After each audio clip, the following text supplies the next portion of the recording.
Hey everybody, welcome back to another episode of Big Questions, Small Steps. My name is Amanda and I'm so glad that you could join me today. Today's episode comes after a discussion that I was having with a friend of mine as well as my amazing boyfriend. We were talking about religions, particularly the Catholicism or Catholic religion, and how their structure differs and why there are different leaders and what their purpose is. So today's video is all about the Catholic hierarchy, what the different roles mean, what they do, and how do you advance to that role even. So we're going to look at that a little bit. Catholic hierarchy is really a form of holy government. In Catholicism, they believe that it's not just about you personally, it's about the church as a whole. And that hierarchy keeps the church a whole. So that's important. So we're going to start at the lower levels and work up to the higher levels. My guess is you already know that the highest level is the Pope, but you might not know some of the lowest levels. If I had to guess, my presumption is most people would think that the lowest level in the hierarchy, not counting the regular participants in the service, would be a priest. But that's not correct. Not correct. So let's dive in and we're going to learn about Catholic hierarchy today. Ready? Okay, let's get started. So the first level, there are, 6 levels. There are 6 levels in the hierarchy in Catholicism. So the 6th level, or the first level, depending on how you want to view it, is a deacon. Now, there are 2 types of deacons, but a deacon is the first step in the hierarchy. So there's the general people who are Catholic and they just attend worship services.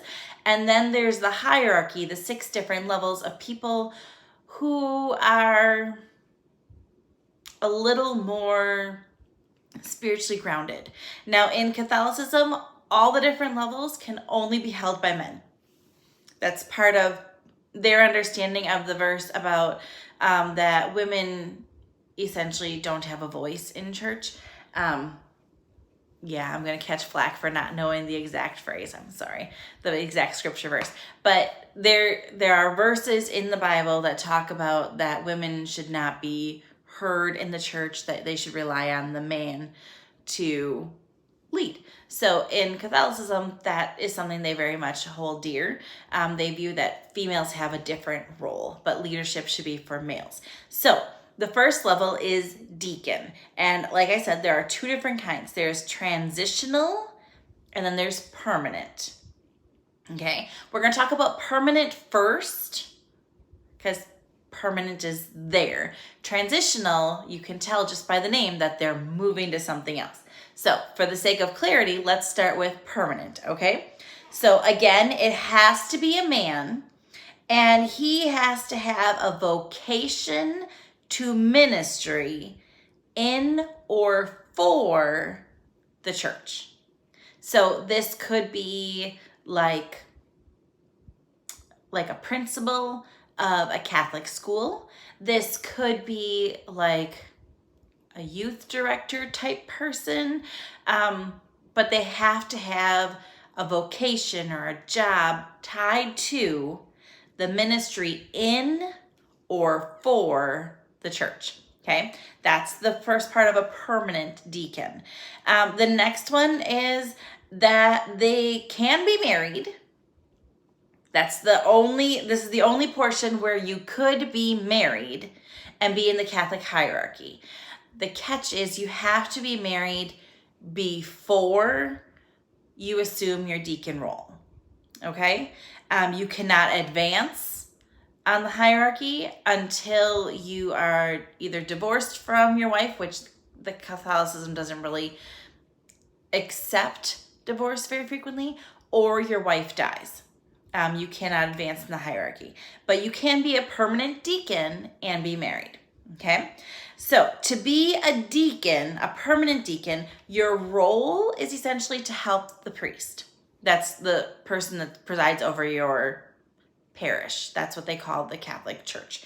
Okay, so in that role, they can visit sick people. They can teach classes like Sunday school or Bible study. They could even counsel couples who are looking to get married. And they can, of course, advise the priest. If the priest is struggling with something, they can be a sounding board and they can learn from there.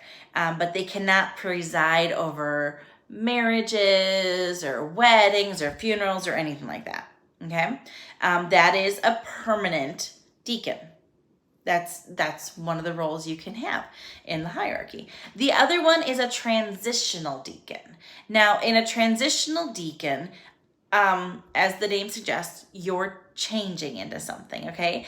It's typically for students that are in seminary. They're in Catholic school. They're working towards becoming a priest. Okay, so it's typically their last phase before priesthood when they assume the transitional deacon role. They have to do a couple more things. They're not at a priest level yet. You have to, if you want to become a priest, you must be a transitional deacon for at least 12 months before you can take the vows of priesthood. Okay, now as a traditional deacon, they can do different things that a permanent deacon cannot, because a transitional deacon is moving up the hierarchy. Permanent deacon is not moving. They can't do certain rites. As a traditional deacon, you can baptize children. You can witness or preside over marriages and funerals. You can't do certain things, but you can preside over a wedding or a funeral as a transitional deacon. And I thought that was interesting that even between traditional deacons and permanent deacons, they don't do the same thing. Now, when you move into even the first level of hierarchy, there is something extra expected of you.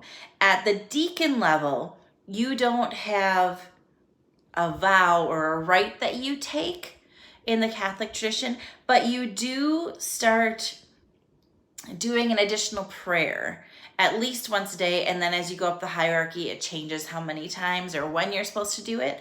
But the prayers are called the Divine Office, also known as the Breviary. Essentially, it's 150 psalms and scriptures that you are supposed to read daily during different times of the day, and it's meant to expose you to more sacred texts than the typical person, because they believe the more you're exposed to it, the more you're interacting and engaging with it, the more that your holiness, your purity, your connection to God is going to elevate you in the hierarchy schemes. So that's what they believe. So if you've been a traditional deacon for a year, you can move into the priesthood. Now, in order to move into the priesthood, you need to complete a rite of ordination. In this rite of ordination, there are different rules and different vows that you take, okay? Again, in the priesthood area, there's two different types. Did you know that? I did not know that. I didn't realize that there were two different types of priests in the Catholic tradition. So we're going to talk about those in just a minute, but the interesting thing with the priest level of hierarchy that's different than the deacon level is they can do the same things. At the deacon level, it was different what they could do between transitional and permanent. At the priest level, it doesn't matter which of the two levels they're at. You can both perform the Eucharist. That's where they bless the wine and they believe it turns into the blood of Jesus, and they bless the host or the bread, and they believe that it turns into the body of Jesus. That's the Eucharist. At the priest level, you can perform that. At the priest level, you can take confession. You can also anoint the sick. So it's a special blessing that you are able to perform once you reach that priest level, regardless of which type of priest you were. Very interesting indeed. So there are two different types of priests, as I explained. The first one that we're going to talk about is called the diocesan priest. And this one is basically you lead an individual parish. If you have a Catholic church, it's typically called a parish, and you're the leader of that church. Okay? As you are in that role, there are certain vows in the rite of ordination that don't apply to you. You don't take them on. So, for example, the vow of poverty, the vow of, that's the only one I can think of off the top of my head. I'm sorry. The vow of poverty. So as a diocesan priest, you take a monthly salary. Okay? These priests are paid. As a diocesan priest, your meals and your housing is paid for by the parish. So you get a monthly salary. You also get your food and your house for free. Okay? Diocesan priests also, when they're not at quote unquote work, they can wear whatever they want. Okay? Pretty cool.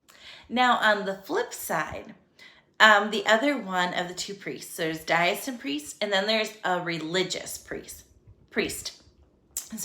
A religious priest takes all the vows, with no exception. They are sometimes viewed kind of like a Jesuit or a monk. They tend to live a little more secluded than others. Okay? They typically live in a group setting with other clergy. Kind of like a nun might live in, I think it's called a nunnery or a convent, where all the different nuns live together. A religious priest would live in something similar to that. They would live with other clergy members. And when they lived together, they would follow orders from a superior. The superior meaning like the head priest of that building. Okay. In this religious priest, if you're a religious priest, there's different things that you have to follow, essentially. You can only wear your religious clothes. You will never be without the collar. Sometimes like that's their most casual outfit it's typically a black shirt, black pants, black shoes, black socks, and a white collar. That's as casual as they get. They might roll their sleeves up, maybe, but that's about it. They also fulfill the vows of poverty and obedience. So they don't have any personal possessions. If they move from one place to another, the only thing they would likely take with them would be their clothes. And even their clothes aren't necessarily theirs, but it's something that they need to wear that might not necessarily be beneficial for the next person. So that would be certainly a difference, wouldn't it? Because they took the vow of poverty, they receive no salary. They receive no possessions in general. Even if you give them a gift, it's not a gift for them personally. It's a gift to the church. And then they would share that amongst the clergy. Now, if you're a little kid and you're coloring them a picture, I don't know if they hang it up in a group spot, but that's a technicality that I'm sure somebody else will think of. So after you have been a priest, if a pope notices the good works that you're doing, you may be appointed to the next level. That's the only way you can get there. You can't apply. You can't get a lottery system. No, you're appointed by a pope. From the priest level, priest is number 2 on the levels. We have deacon is the first level. Priest And then the next level is a bishop. Okay, a bishop. That is the next order. At this level, at the bishop order, they say that it fulfills the full level of the holy orders. So I don't quite understand what that means exactly, but my understanding is that in the holy orders, that rite of ordination, it talks about all the different ways that they can help and all the different qualities that they have to have as an individual. And in order to become a bishop, you need to be able to fulfill all of them. Okay? Now, a bishop oversees a local group or a diocese. So if you remember back at the priest level, there was a diocesan priest and then there was a religious priest. So a diocese is basically one church or one parish. A bishop will oversee a couple of different parishes. So in Wisconsin, where I live, for example, there is a diocese that, oh goodness, it takes probably a quarter of the state, depending on your population. It's a larger area. It tends to go by numbers instead of by miles. That's just how they do it. That's a diocese. Again, you can only get to the bishop level if you are appointed by a pope. Now, to get appointed by a pope, you have to meet certain criteria. Okay? I know you're curious about what the criteria is, right? So let's explore it. So, in order to be a bishop, to be appointed as a bishop, you must serve as a priest for at least 5 years. At least 5 years. They want you to have a good understanding and grasp of the diocese and religious life before you would move into a more advanced position or a more senior position. In order to be a bishop, you also must be at least 35 years old. They want you to have some life experience before you go and be the supervisor for all these different churches. Okay? As a bishop, you have to have a doctorate degree. You have to have a doctorate degree in theology. They need you to be well-versed and actually be demonstrating at an expert level the canon law and sacred scriptures, as they call it. They want you to know the Bible, which makes sense because if you're the leader, you should know the text that you are working with, correct? Yeah. Now, in the canon, which is their laws that go along with the Bible, there is a specific note or law or number, whatever you want to call it, that talks about the qualifications of a bishop. It is canon 378.1. That's where you will find all of the qualifications to be a bishop. Now, there are quite a few, so I'm only going to highlight some of them for you so you don't get too bored, okay? In order to be a bishop, according to canon, you have to be strong in faith. Makes sense. You have to be pious, so you have to know what you're talking about. You have to have good morals. Sounds like a reasonable idea for a leader. And you have to be wise. You have to be able to see the situation for what's happening and use forward thinking to give a reasonable explanation as to what's going on and how that they can learn from this, how they can fix this, make it better, things like that. Now, as a bishop, it's very interesting. This is very interesting to me. When you reach the age of 75, okay, because you can only get to this level by appointing by a pope, okay? When you reach the age of 75, you must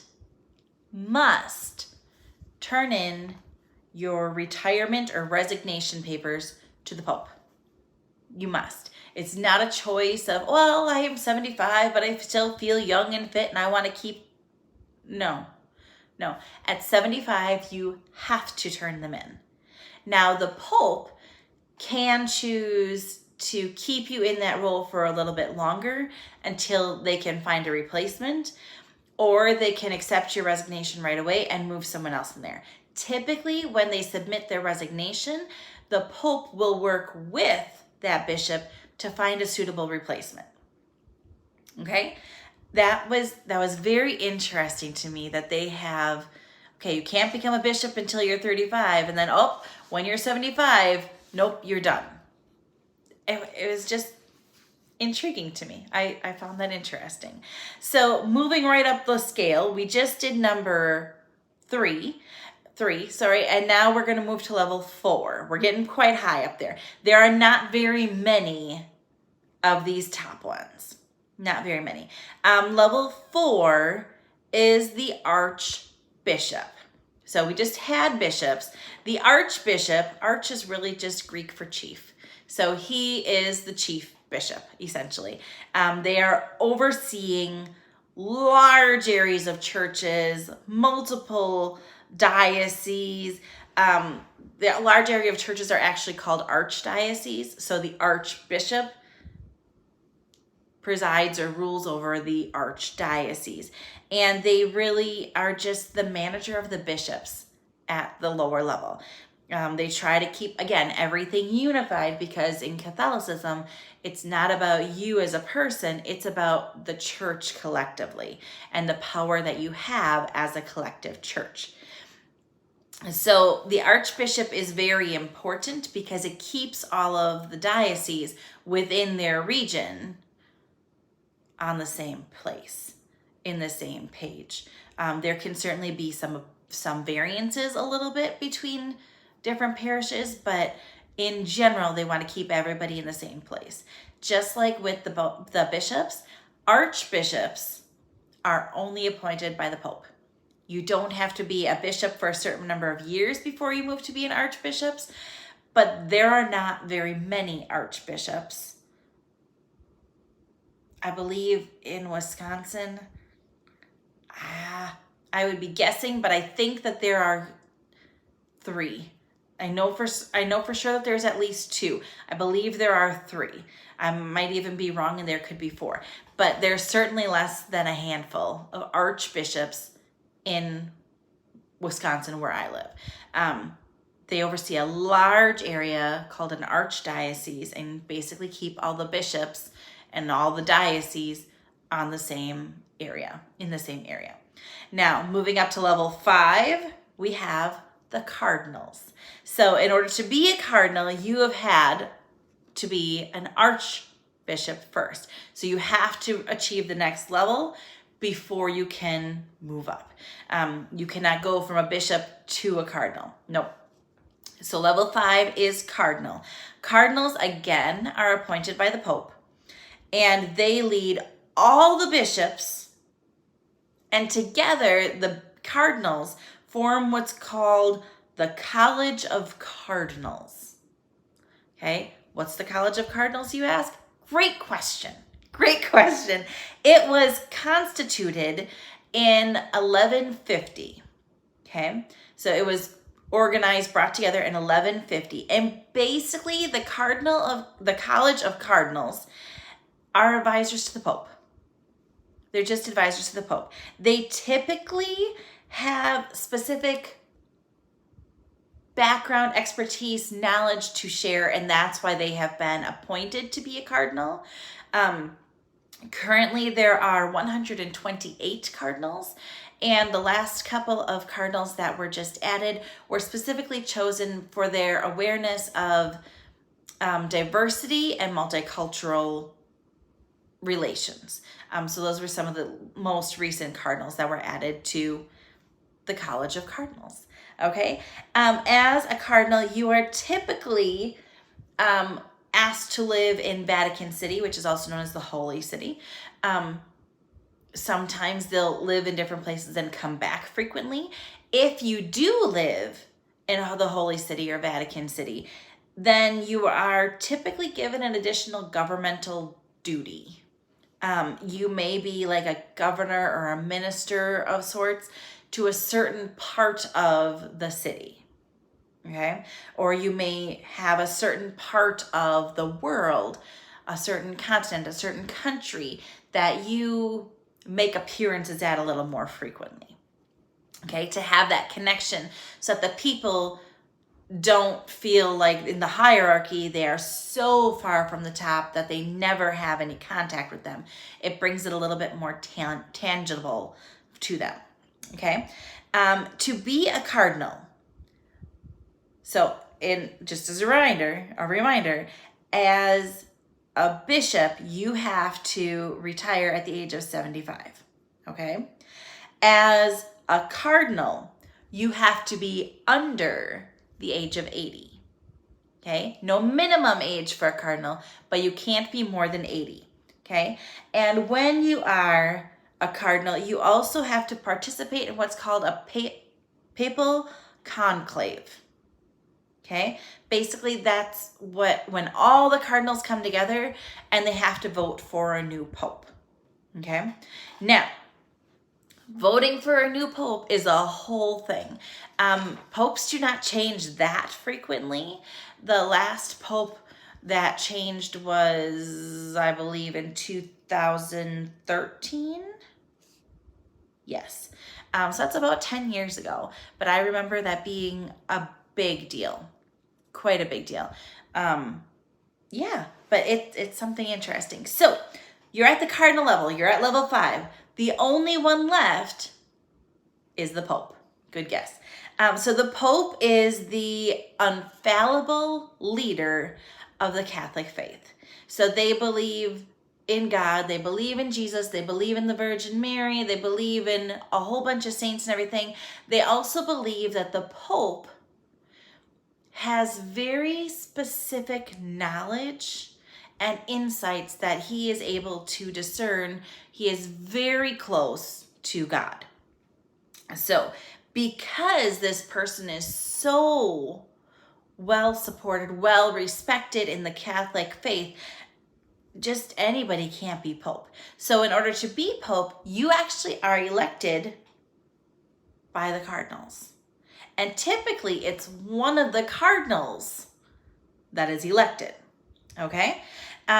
They essentially serve as the king or head of state, not only for Vatican City, but for Catholicism worldwide.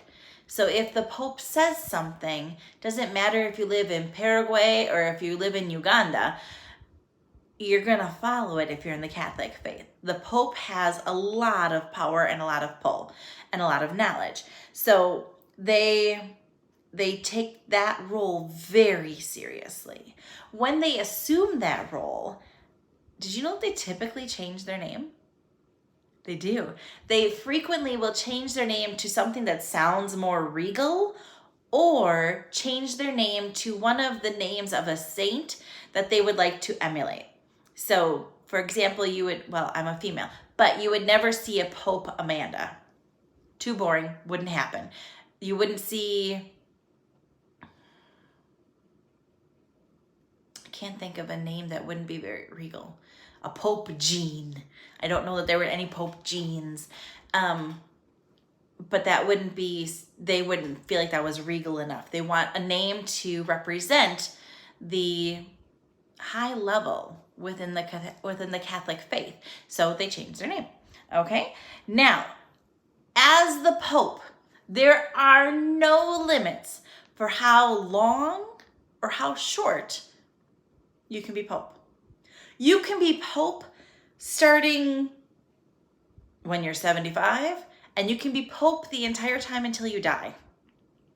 You can also choose to retire. And you retire by calling the College of Cardinals together and informing them that you will be resigning from the papal office. The papal office is just what they call the role of the Pope. And then you would become Pope Emeritus, or past Pope, if you want to call it that. And yeah, so you can be the Pope until you die, or you can be the Pope until you resign. Now, most times, the Pope doesn't resign. As a matter of fact, in history, there have only been 6 resignations. 6 resignations. The most recent was in 2013 by Pope Benedict the 16th.